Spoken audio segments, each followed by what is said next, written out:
Hello and welcome to Spotlight On, the companion podcast of the Tonearm.com. Here we talk with musicians, writers, and innovators about the ideas shaping media, art, and culture.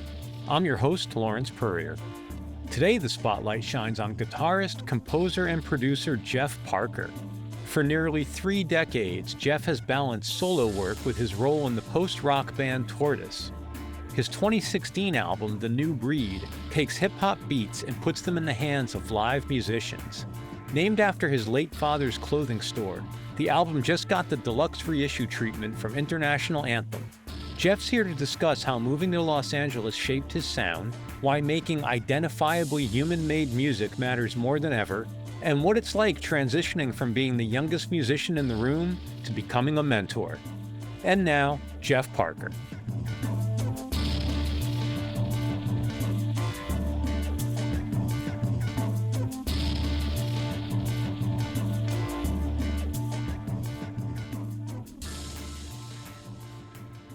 Your experience with this re-release of The New Breed and some of the other stuff that International Anthem's doing, specifically, I'm really curious about, one, like how much do you have to participate? And more importantly, what's it like for you to return and revisit some of this stuff, especially given like busy cat, always working, always creating? What's it like to reflect like this? I mean, it's good, especially The New Breed. I mean, that's record, very meaningful one for me. You know, it was kind of, I'm really proud of that record. I mean, that's kind of my favorite one. And it's like, and it's the first record where I feel like I put a lot of pressure on myself to kind of make a record that wasn't collaborative. I mean, even my projects before that, Light Coping and The Relatives and Bright Light in Winter, they weren't like that trio was a band, you know, and I kind of like put myself out front. But we were a band, you know, those guys wrote as much music as I did. With this one, it was kind of, it was me really like stepping outside of my comfort zone. And I kind of realized that I could make my own music on that record. And I really liked it. I mean, it feels a bit weird to say because it kind of seems like you hear a lot of artists where they say, oh yeah, I don't, you know, I made that thing and I don't listen to it, you know, I move on. Mm. I mean, all my records, I pour over them pretty hard and I want myself to be able to like them. I mean, I want it to be something that I want to listen to. That's why I haven't made that many records because I do. I mean, I like my records. I like to listen to them. I don't listen to them that often, but when I do, I like to look at them and be proud of the work that I've made. Yeah. Last year I had Josh Johnson on, and we talked a little bit about the role of Paul Bryan. The couple of things that I pulled out that Josh had said was one that sonically he gives things a sense of space, which I thought was a really interesting path to explore. But the other was that he said he keeps me from overworking things.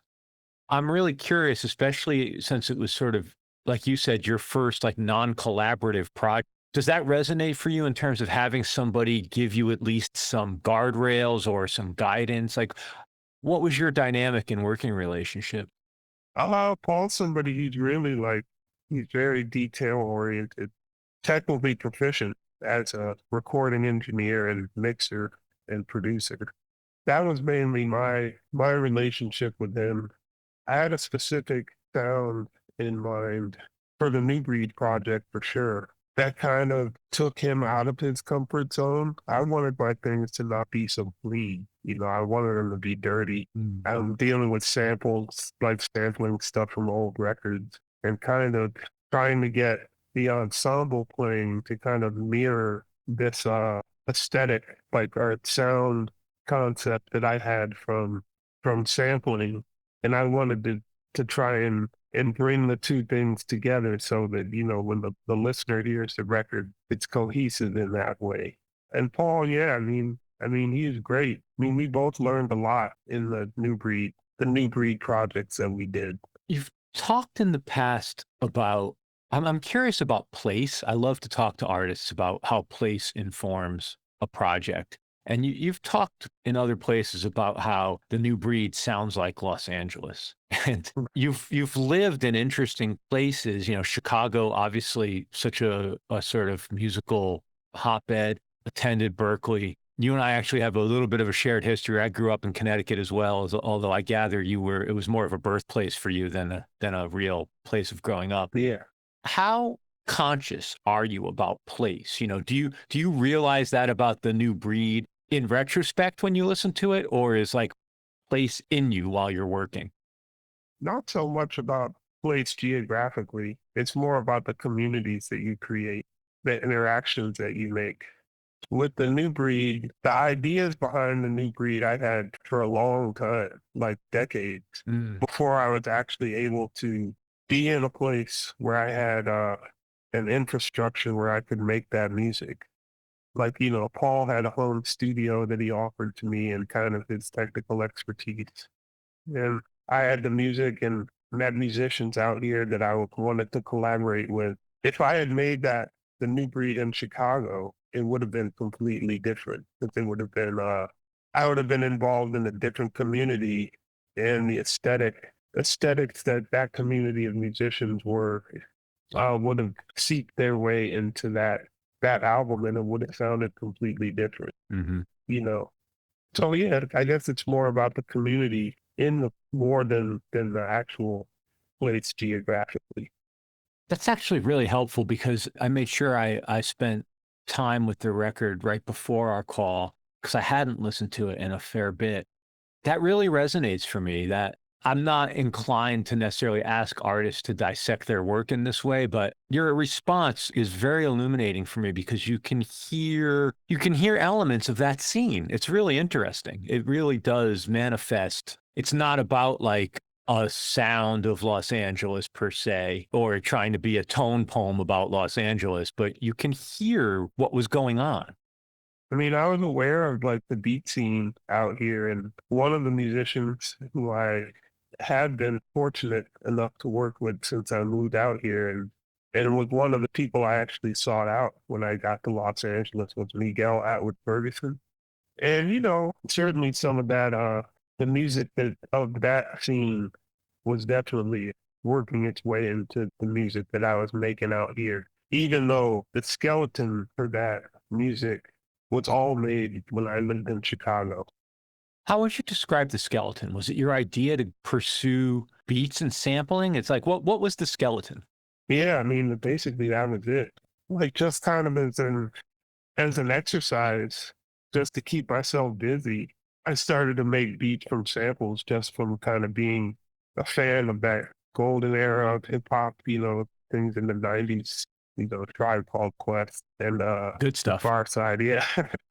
And I just not having a technical understanding of that music, I started to just try and do it on my own. And or even, sometimes I would try and recreate beats that I would hear on records. I would figure out the source material, gather it, and then try and see what they were doing. And it was really, it was an exercise of me just trying to like have a deeper understanding of that music and try and figure out how to work it into my own music in some way. So I had hours and hours of like beats, and I was working in a specific DAW that's called Reason, which was kind of one of the earlier kind of sample-based workstations. And I just started to demo music in that. And I think my idea was somehow, because I mean, I consider myself an improvising musician. I mean, I sometimes, my improvisation is based in jazz and bebop. And so I was trying to figure out a way to fuse my background in jazz improvisation and composition and arranging with making beats. I mean, and that's essentially, that was it. I mean, and that's not anything new. I mean, people have been doing that for a long time. But my own take on it was kind of what I was just trying to get out there.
As you were digging in and learning about the production techniques, I'm really interested in what was revealed to you. I think of things like, were you surprised at how easy it was or how difficult it was? Or did you come to see some of the music you were already enjoying, whether it was the golden age hip hop, or you mentioned Dilla and Doom and Madlib? Did you come to have a different appreciation for what they were accomplishing as you started to learn more about the how? Oh, yeah. Well, I don't think it, I already had pretty deep reverence for what they were doing already. I think the thing that I learned the most was how to incorporate it into my own music. Mm. It just kind of expanded my palette as a composer. I mean, and that was my goal. I mean, that's what I was trying to get out of it, was just a way. Because I didn't. I mean, I like to make beats and stuff, but I don't. But I had so many other things to offer. Just as a guitarist and a composer. I mean, it's kind of the same way. Like even as a jazz musician, I didn't really have any aspirations to kind of like. I learned jazz to give me a foundation to kind of find my own way through as a creative musician. I didn't want to like learn to play like Charlie Parker so I could like regurgitate music from the 40s. It's the same thing, with like hip hop. I'm looking to deepen my understanding as an artist. Yeah, when I hear you say that, whether it's jazz or hip hop, it feels like there's a contribution to a lineage going on. Like you said, it's not just, you're not trying to be a tribute band or regurgitate. You're trying to, it could be just one little brick that you're adding to the wall of the music, or you could have your own little mosaic here in the corner. But like, it's this sort of never ending story that the players who view it as a lineage really do get to contribute. Yeah, I mean, I definitely look at me as in a lineage of yeah, a lineage of the musicians who mentored me and the musicians I've kind of like studied. It's definitely a lineage. I mean, I don't know if you want to contribute something. I mean, it's just creative energy, really. You know, trying to put something positive out into the world, and people hear your music and then they carry it on. And ideally build on what you did. Yeah, sure. Yeah. Well, on the topic of lineage, tell me a little bit about the album title. If there were no other story or connection beyond, it's a great framing device for what you were doing with this music. It describes what you were after in a really poetic way, almost literal. Obviously, there is a deeper connection to your life in the title. And I wonder if you could talk a little bit about that connection, how you chose to adopt the title. Was it homage? Yeah, talk to me a little bit about that, if you would. Yeah, sure. It was well, I was working on the music for the new breed, just kind of like making stuff, just kind of not really anything behind it. But my father he passed away while I was making the record. So it kind of became a tribute to him. I mean, naturally, I mean, it wasn't like I was like, oh yeah, I got to make a tribute to him. It just kind of became that's what I was dealing with in my life. But he had for a short time he owned this like kind of Afrocentric lifestyle shop called it was called the New Breed. There's a very small chain of stores. I just decided that I wanted to name the album the New Breed after the store, so I did start to do a little bit of research about it, and I found out that it was a chain. And then Scotty McNeese from International Anthem kind of helped me to realize it visually. And he was like, "Are there any pictures of your dad in the store or anything?" And like, so I reached out to my sister, and she found a couple of photographs around the shop, and that's what became the cover photo. It's the only photo of my father that I could find of him in front of the store, and he's just giving a handshake to a colleague, and that's the cover of the record. We'll be back with more Spotlight on and Jeff Parker right after this break. After listening to this episode, head to thetonearm.com, our online journal covering unexpected music and culture. This week on The Tonearm, author Chris O'Leary discusses his extensive dissection of David Bowie's songs. London duo Names on Tapes talk about the calming effect of their post-punk glitch meets guitar music. We uncover the unlikely history of 60s comedian Dick Davey and his satiric contribution to the civil rights movement. Mexican-American musician Joshua Josue talks us through the motorcycle rides and desert recording sessions that shaped his new album. And theatrical Norwegian singer Sturl Doxland leads his listeners through a multicultural folkloric sound world. You'll find all this and more on The Tonearm. And while you're there, be sure to subscribe to our email newsletter. That's thetonearm.com. The Tonearm, putting a needle on the cultural wax. And now, back to Spotlight On. I love how the photo, it carries the same aesthetic in a way as the music, in that it doesn't look like it was like terribly digitally cleaned up, or, it's analog. And I think a lot of the music, similar to what you were saying earlier, it sounds terrific, but it's not this pristine digital sound. It's got a really nice, narrow, almost dynamic range. And I don't know, I think that adds to the timelessness of the record. You can't place the production at any one time. Yeah. I mean, that was the goal. I'm glad to hear you say that. That's what I was trying to do. Yeah.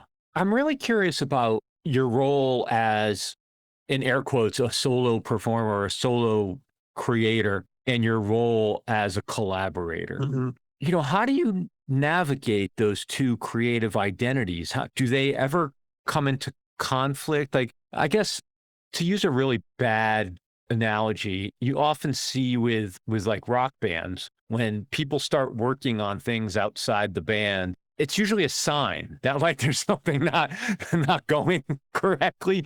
And I think I'd struggle to find a lot of examples of bands who went their separate ways and came back and made their best music. And I'm curious, like, does that lead to hoarding your best compositions for your own work? Or like, how do you then subsume your ego again to the collective? Like, do you find that those two roles difficult to navigate? Or I am really curious about your lived experience of that.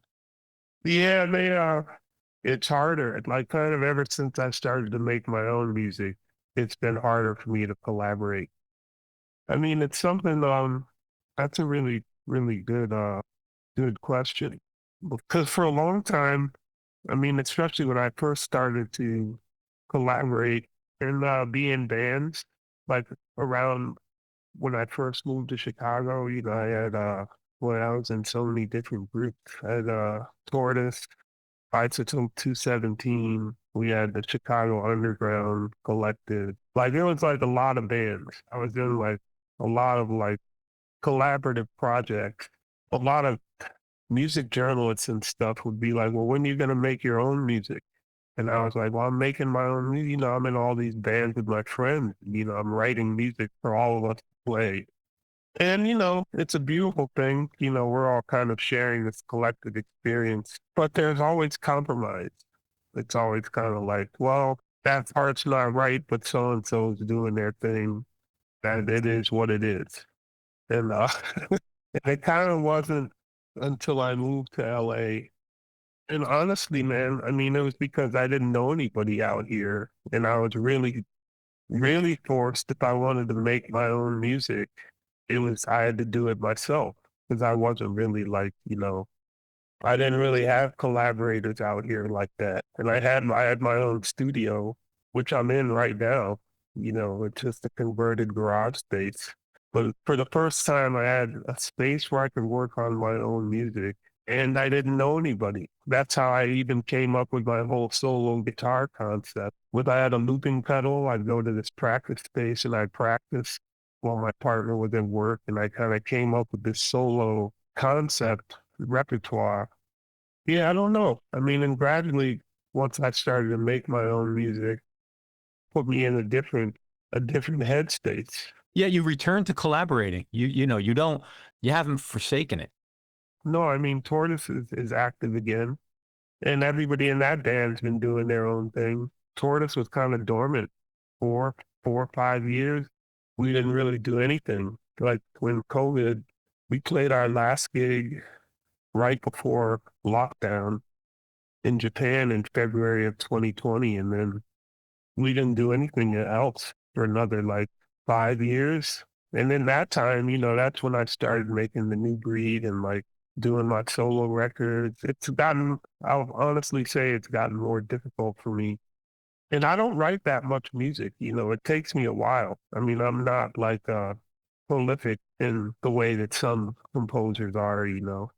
Yeah, man. I mean, that's an interesting question. Yeah. I suppose you're about to be knee deep in living the answer. Yeah, I am. Yeah. Along those lines, though, when y'all decide to work together again as Tortoise, how important is it? And obviously, I'm not asking you to be a spokesman for the collective. I'm asking specifically for your experience. How important is it to you that there's something new to contribute to the ongoing story, right? Like, because I'd imagine when you go away for a while, you could probably get a paycheck just by coming out and pulling out something you did 15, 20 years ago, and people would be really thrilled to see it. And it would be completely legitimate to do commercially. And you might even enjoy it artistically, revisiting something. Mm-hmm. It seems like there's a push to have some new music, or like this collaboration in Chicago with the Philharmonic, like a new take, at least on the old stuff. And y'all are pretty good about like revisiting the music in terms of like mixing. And so I'm really curious about how important it is to you to keep building on it as opposed to revisiting it. I mean, it's important. Tortoise is one of those bands that, for better or for worse, kind of doesn't really look backwards. There've been a lot of like times where like people tried to kind of weed the vibraphone out of the sound of the band. Like, whereas I was always the one. I mean, I joined Tortoise as a fan. I loved the band before they asked me to be in the band. I'm always like, yeah, let's do the thing with the two bass guitars and the vibes and shit. And those dudes will just be like, no, we already did that. And I'm like, oh, come on, man. That's like classic sound, And I love that. But we all want to move stuff forward. I mean, well, if you're in a band, and people like your band, they come to your show and they want to hear you play the music that they know. So we have to play the old stuff, but we like to have new stuff too, for sure.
When you mentioned earlier about, it was sort of a side comment about mentors, and it was something I wanted to explore a little bit with you, especially your role in AACM and the influence and the benefit you've had from mentors. And I guess this also plays into our conversation about lineage, especially in the jazz tradition, right? Of like, there's the lessons you learn on the bandstand, there's the oral tradition part of jazz, what the old timers in air quotes teach young players. And I'm curious about like how has becoming someone that people look to as a mentor, any roles you've played formally or informally with younger musicians, like what's that for you?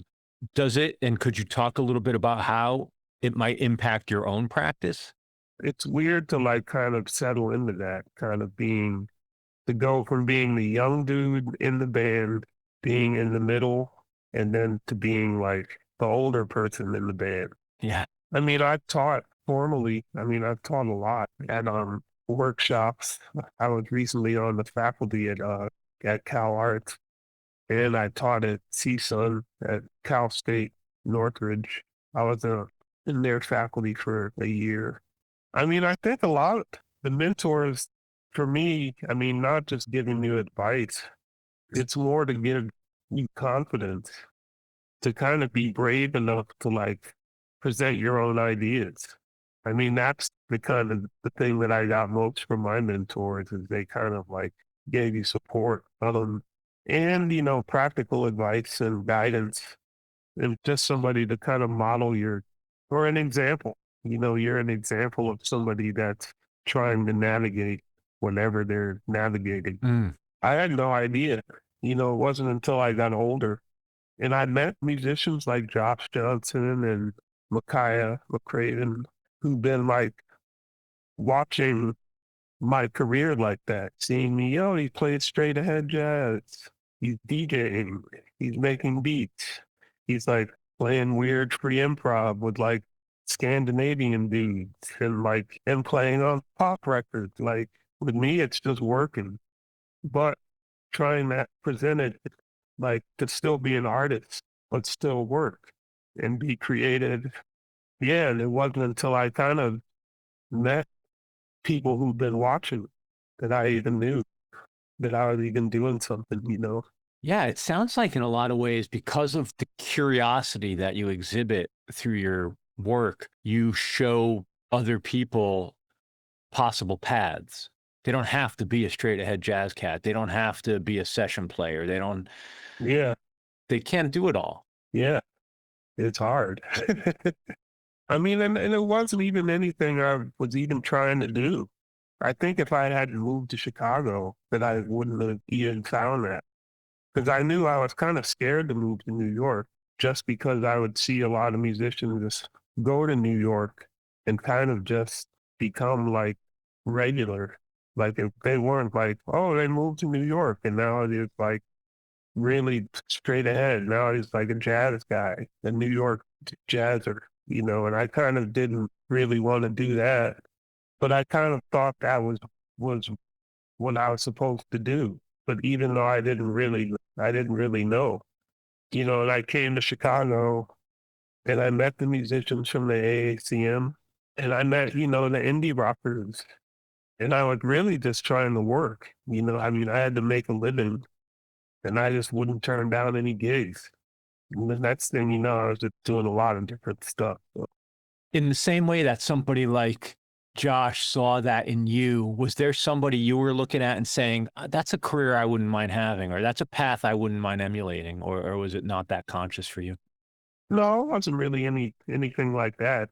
It was, I mean, I had musicians who I looked up to. I mean, I don't know if you think about Herbie Hancock or like Bobby Hutcherson, even, those guys, if you look at where they started and where they ended up, I mean, especially somebody like Herbie, Patrice Rushen, and like Benny Maupin, like musicians like that was who I always like aspired to. I mean, they could and they could do anything. They were kind of like, oh yeah. If you think of Benny Maupin, man, I mean, he made that record, The Jewel and the Lotus, which is kind of like, I mean, it's this beautiful, like minimalist kind of like, I don't know what you'd call that music, new music. But then, he's like, most people know him from playing with Herbie Hancock, but then he was kind of just like jazz journeyman playing with everybody in New York in the 60s. So I don't know. I always modeled myself after musicians like that. just didn't seem like you could put them in a box. But then also great musicians who just kind of had their own voice. I remember when I was in high school and they had one of those big festivals, like I think it was like Farm Aid or Live Aid or something. And Santana was playing at Live Aid and Pat Metheny was playing with him. And I was like, whoa, that's like, and he was just kind of doing his thing. He didn't like put on a hat. He was just like, just had really strong, singular voice on the instrument that you could see it. Like the music would change around them, but their voice stayed the same. Miles, really really most perfect example of that. Yeah.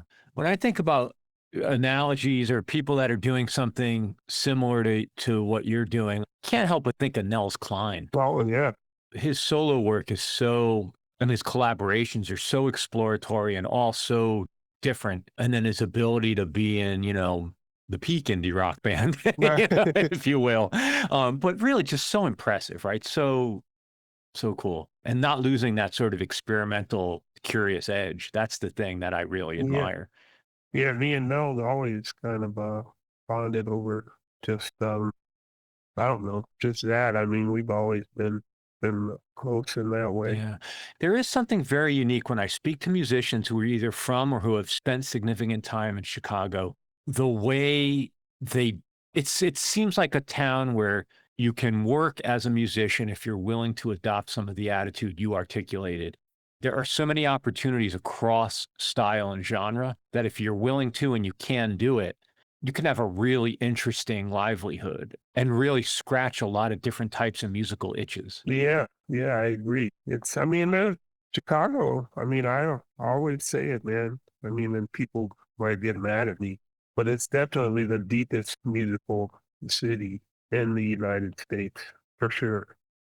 Everything is there at like a very high level, and it's independent.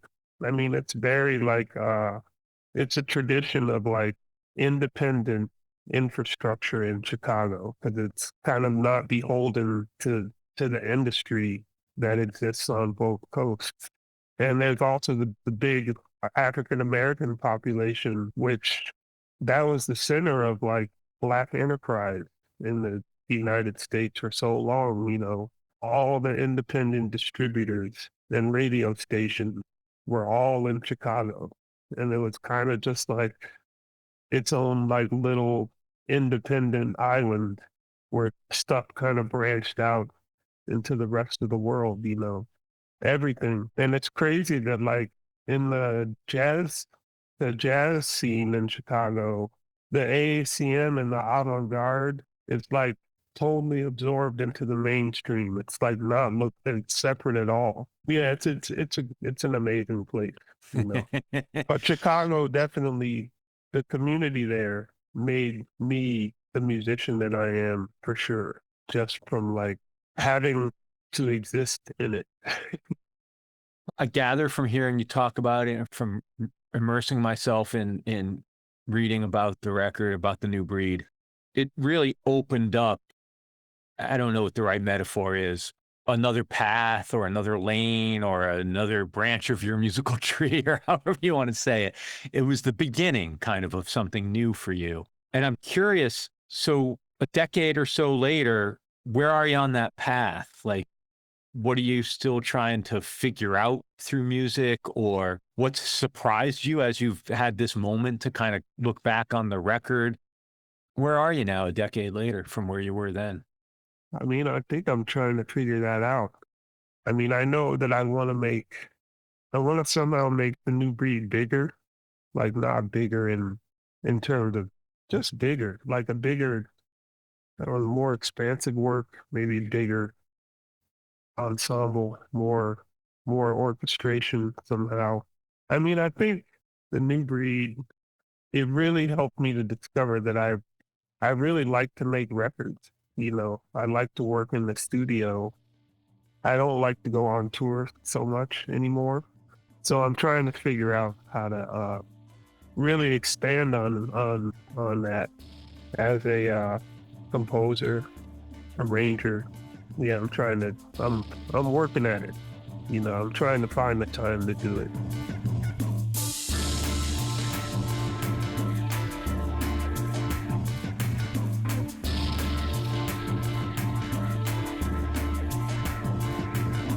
Thank you so much, Jeff Parker.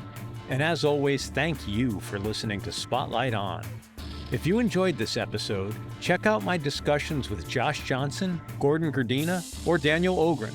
All are available on spotlightonpodcast.com. Spotlight On is executive produced and hosted by me, Lawrence Purrier. We're produced and marketed by Michael Donaldson. Editing and sound design is by Terry Grant. Our theme music is by Q-Burn's Abstract Message. Thank you so much for supporting our work.